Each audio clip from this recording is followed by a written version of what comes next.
नमस्कार मित्रों, मैं नितेश कुमार एजुकेशन ट्रिक में आप लोगों का स्वागत करता हूं।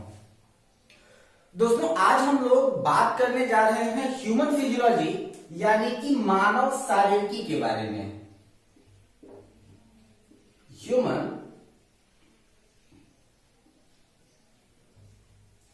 फिजियोलॉजी, मानव शारीरिकी के बारे में हम लोग जब डिस्कस करते हैं तो इसके कुछ इंपॉर्टेंट पार्ट होते हैं, जिनमें से सबसे पहला हो जाता है आपका पाचन, दूसरा होता है आपका रक्त एवं रक्त समूह, तीसरा कंकाल, चौथा हृदय एवं परिसंचरण की जगह पर रक्त परिसंचरण करते हैं। रक्त परिसंचरण, पांचवा है आपका प्रजनन, छठवां अंतः स्रावी तंत्र यानी कि इंडोक्राइन सिस्टम, सातवां है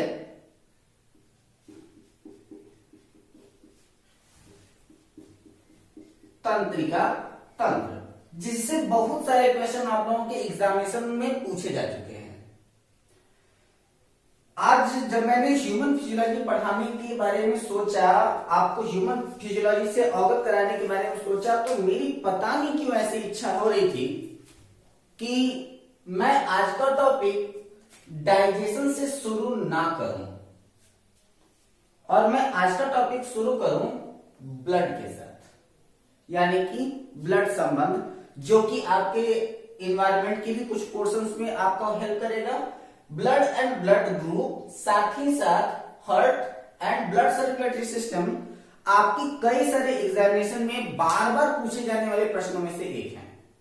तो आज की कक्षा हम लोग प्रारंभ करते हैं आपके ब्लड एंड ब्लड ग्रुप के ही साथ, ठीक है। चलिए आइए हम लोग डिस्कस करते हैं इसके बारे में।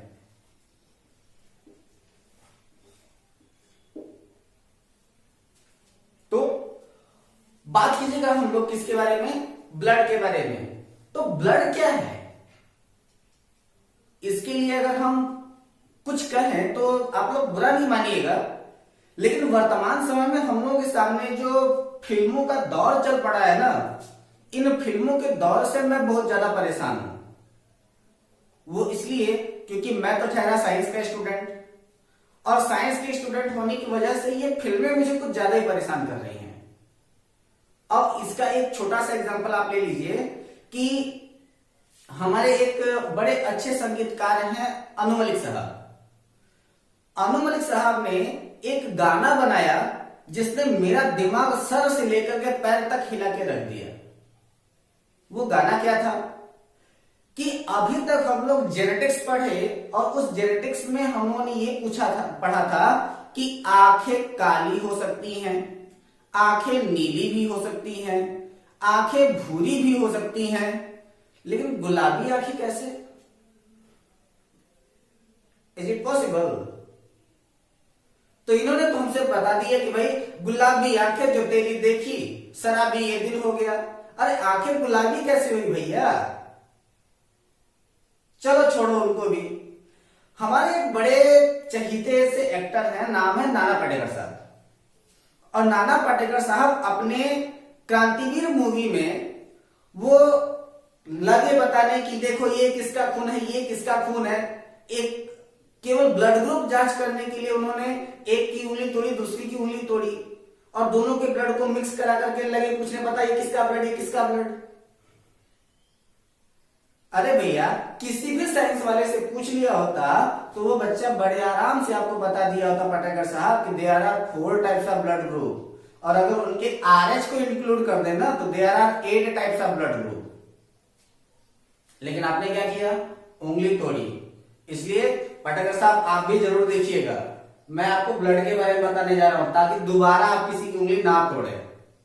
चलिए, इट्स अ जोक्स अपार्ट। चलिए, ब्लड के बारे में हम लोग बात करते हैं तो हम लोग क्या कहते हैं कि ये है आपका रक्त, और रक्त के लिए हम लोग कहते क्या है कि blood is a fluid connective tissue. Connective tissue यानी कि संयोजी ऊतक। ठीक है, तो अब क्या है इसका कि रक्त एक तरल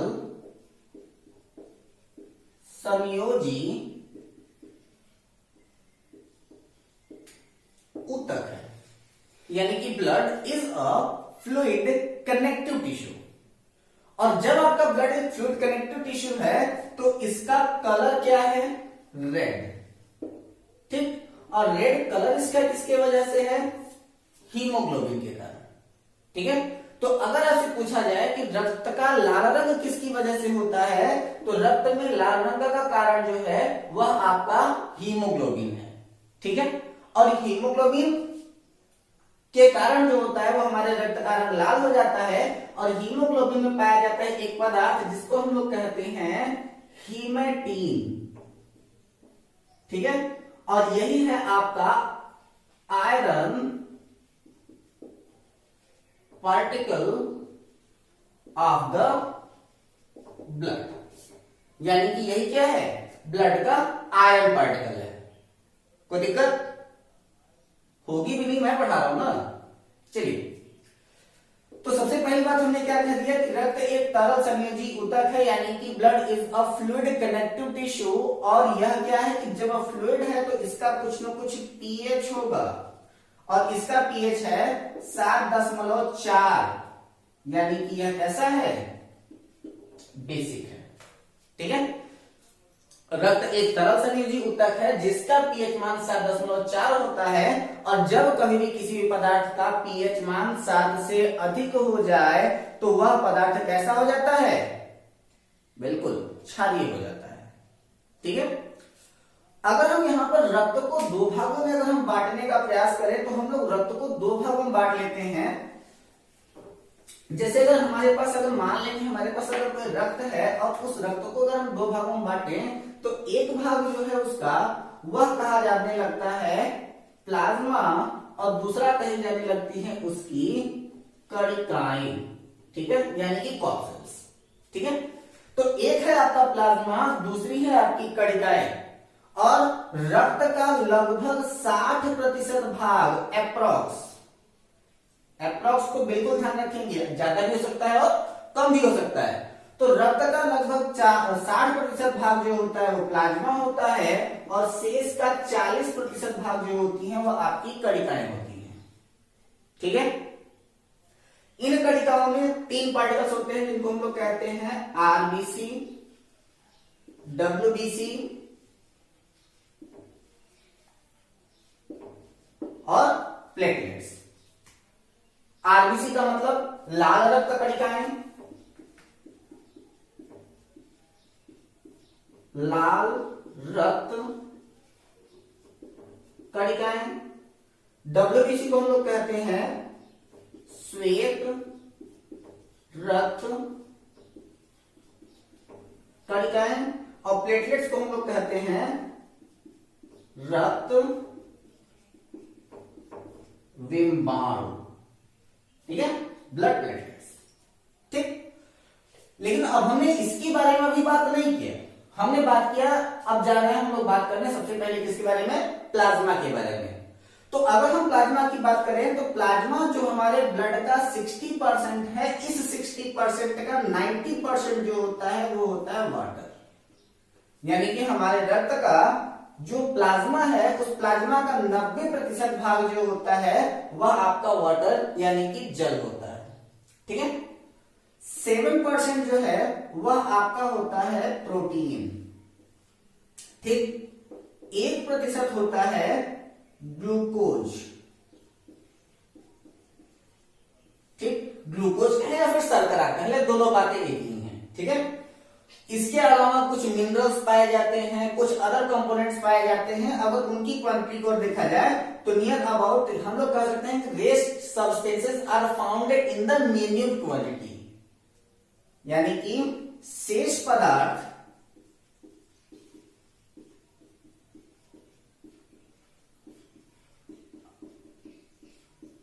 अल्प मात्रा में पाए जाते हैं। ठीक है, तो शेष पदार्थ किसमें पाए जा रहे हैं? तो बिल्कुल माइनर क्वांटिटी पाए जा रहा है, तो उनके लिए हम लोग इस प्रकार से इंडिकेट नहीं करते परसेंट वाइज। तो यहां पर हमने क्या बता दिया आपको कि 90% जो है वो वाटर है, 7% प्रोटीन है, 1% ग्लूकोज है और rest substances are founded in the minor quantity. और प्रेजेंट टाइम में लॉकडाउन का समय चल रहा है और लॉकडाउन में एक थेरेपी आपके सामने बड़ी तेज प्रचलित हो रही है। कौन सी therapy? Serum therapy, treatmented with the serum. अब यहां पर जो हमारी सीरम थेरेपी हो रही है, उस सीरम थेरेपी में हम लोग देखते क्या है कि we are conclude the plasma from the blood and making serum.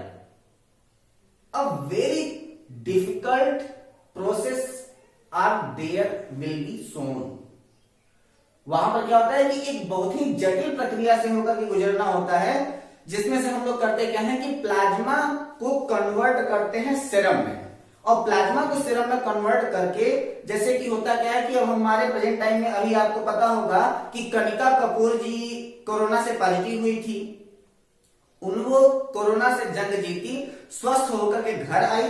कुछ दिनों के बाद उन्होंने मीडिया के सामने अनाउंसमेंट किया कि वह अपना प्लाज्मा डोनेशन करने जा रही हैं। प्लाज्मा डोनेशन इसलिए क्योंकि उसी प्लाज्मा के थ्रू वह करेंगी क्या कि उनके प्लाज्मा के थ्रू बनाया जाएगा सीरम। और सीरम थेरेपी इसलिए भी सबसे ज्यादा फेमस है कि अगर कोई भी व्यक्ति कोविड-19 की जंग जीत चुका है, इसका मतलब है कि उसकी बॉडी की इम्यूनिटी पावर ज्यादा थी, तो उसके सीरम का इस्तेमाल करके किसी भी अन्य व्यक्ति के बॉडी के इम्यूनिटी पावर को बढ़ाया जा सकता है, जिसके लिए आपके सीरम थेरेपी को सामने रखा गया था। दिल्ली में इसके कई सारे टेस्ट हुए, जिनमें से कई सारे टेस्ट इसके पॉजिटिव हुए और कुछ सारे टेस्ट इसके नेगेटिव किया है। यानी कि कुछ टेस्ट ऐसे हुए जो सफल हो गए और कुछ ऐसे भी हुए जो असफल भी हो गए। तो सीरम का हम लोग जब बात करें तो यहां पर एक छोटी सी बात करें कि जैसे अगर किसी भी आदमी को सांप काटने, तो यहां पर सांप के काटने की बात अगर हम कर रहे हैं तो हम लोग दो चीजों को पहले बहुत अच्छी तरीके से समझ लें। भगवान श्री कृष्ण मुझे माफ करें, वह इसलिए कि यहां पर हम लोग ज्यादातर बात करते हैं किसके बारे में? दो चीजों के बारे में। तो एक होता है आपका विष और दूसरा होता है आपका जहर। Both are toxical substances. ये दो के दोनों क्या है? आपके विषैले पदार्थ हैं। दोनों की वजह से व्यक्ति की मृत्यु होती है, लेकिन there is a lot of difference between venom and poison. जो विष है वह वेनम है और जो जहर है वह आपका पॉइजन है। What is the main difference? कि जो आपका वेनम है, venom is a natural substance. Venom क्या है? आपका एक प्रकार का नेचुरल सब्सटेंस है। और ये जो आपका पॉइजन यानी कि जहर है, वह जहर क्या है? It is a artificial substance. ठीक है, यह जो है वो आपका कृत्रिम पदार्थ है। हमने क्या कहा था कि इसके बीच में डिफरेंस है। ये आपका नेचुरल है यानी कि प्राकृतिक है, ये आपका आर्टिफिशियल है यानी कि कृत्रिम है। दोनों का फॉर्मेशन केमिकल से ही होता है, क्योंकि जितने भी सब्सटेंसेस हैं उन सभी का फॉर्मेशन केमिकली ही हो सकता है। अब यहां पर केमिकली फॉर्मेशन में एक शब्द यह है कि मैंने आपसे पहले भी कहा भगवान श्री कृष्ण मुझे माफ करें, वह इसलिए कि एक बात कही जाती है मीराबाई के बारे में कि विष का प्याला राणा ने भेजा, पीवत मीरा हासी रे, लोग कहे मीरा भाई बावरी, सास कहे कुल नासी रे। यहां लोगों को यह लगता है कि जब मीरा ने विष से भरा हुआ प्याला पिया तो भगवान श्री कृष्ण जी ने उसको बचा लिया, लेकिन मैंने भगवान से इसीलिए क्षमा प्रार्थना किया है क्योंकि वहां पर उसे भगवान ने नहीं बचाया था, उसे बचाया था हमारे बॉडी की इम्यून सिस्टम ने। हमारे बॉडी की इम्यून सिस्टम क्या कहती है कि poisons are affected in our body when poisons are contact with our blood. I repeat कि वेनम हमारे शरीर के ऊपर यानी कि विष हमारे शरीर के ऊपर तभी असर कर पाएगा जब जो आपका विष है वह हमारे रक्त के संपर्क में आएगा। बिना रक्त के संपर्क में आए जो आपका विष है इसका हमारे शरीर के ऊपर कोई प्रभाव नहीं पड़ने वाला।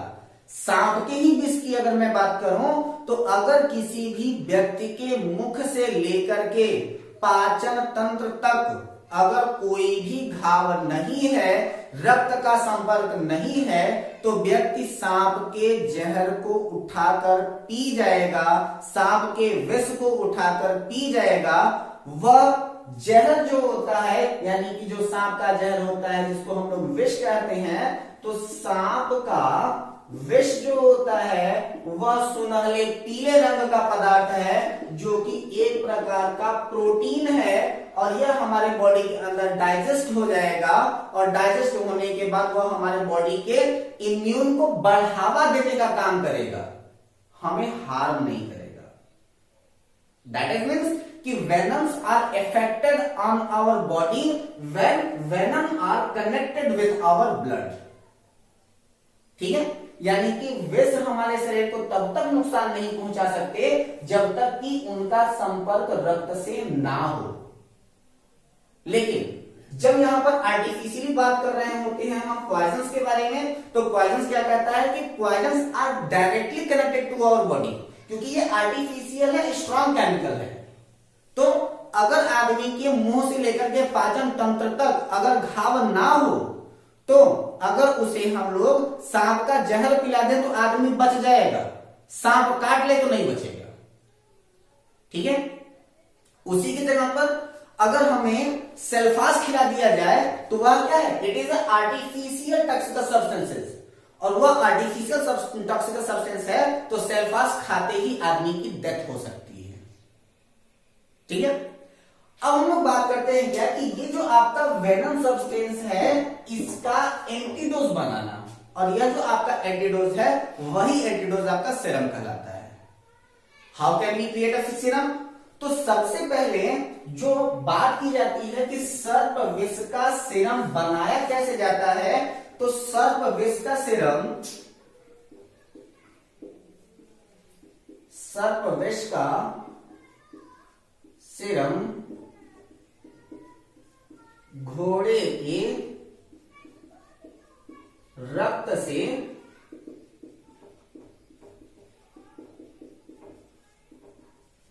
बनाया जाता है। Very important. तो अब यहां पर क्या है, सबसे पहले हम लोग बात कर लेते हैं किसकी, सीरम की। ठीक, हमने क्या कह दिया कि सर्पविष का सीरम घोड़े के रक्त से बनाया जाता है।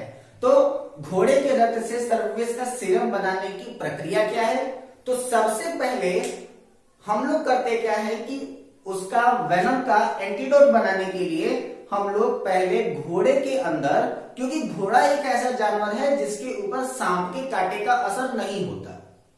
ठीक है, वह इसलिए क्योंकि हर किसी भी जितने भी यहां पर लिविंग ऑर्गेनिजम्स हैं उन सभी लिविंग ऑर्गेनिजम्स के अंदर कुछ न कुछ चीजों का एंटीडोज बनाने की कैपेसिटी होती है। ठीक है, अब इसकी कैपेसिटी की अगर हम बात करें तो हमारे अंदर भी कुछ पॉइजन्स का कुछ वेनम्स का एंटीडोज बनाने की कैपेसिटी है। जैसे कि अगर हमें भौरा काट ले तो भौरा काटने के बाद हम लोग यहाँ पर हाथ बांध करके डॉक्टर साहब के पास नहीं दौड़े जाते, अरे डॉक्टर साहब हमको तो भौरा काट लिया, अरे बचा लीजिए हम मर जाएंगे। वहां पर एपिटॉक्सिन नाम का जहर है उसके अंदर। जो आपके भौरे होते हैं, जो आपकी मधुमक्खियां होती हैं, उन मधुमक्खियों में भी जो जहर होता है वो आपका एपिटॉक्सिन है।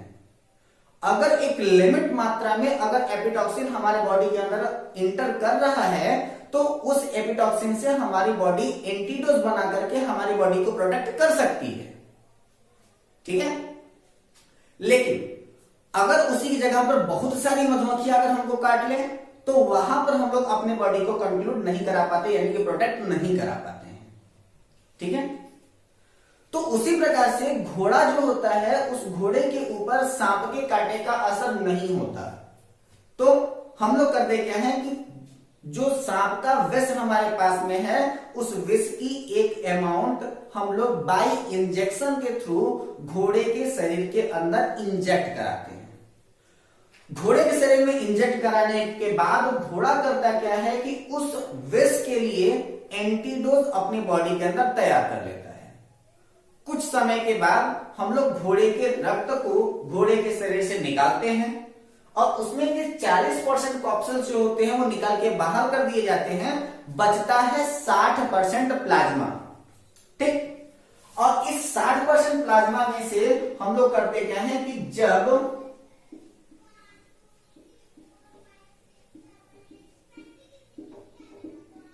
प्लाज्मा में से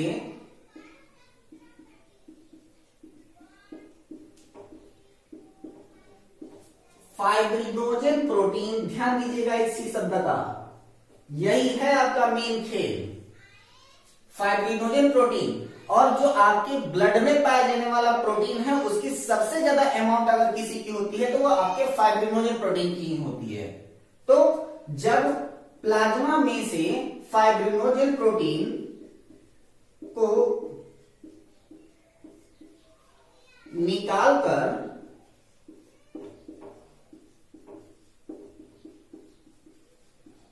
बाहर कर देते हैं तो शेष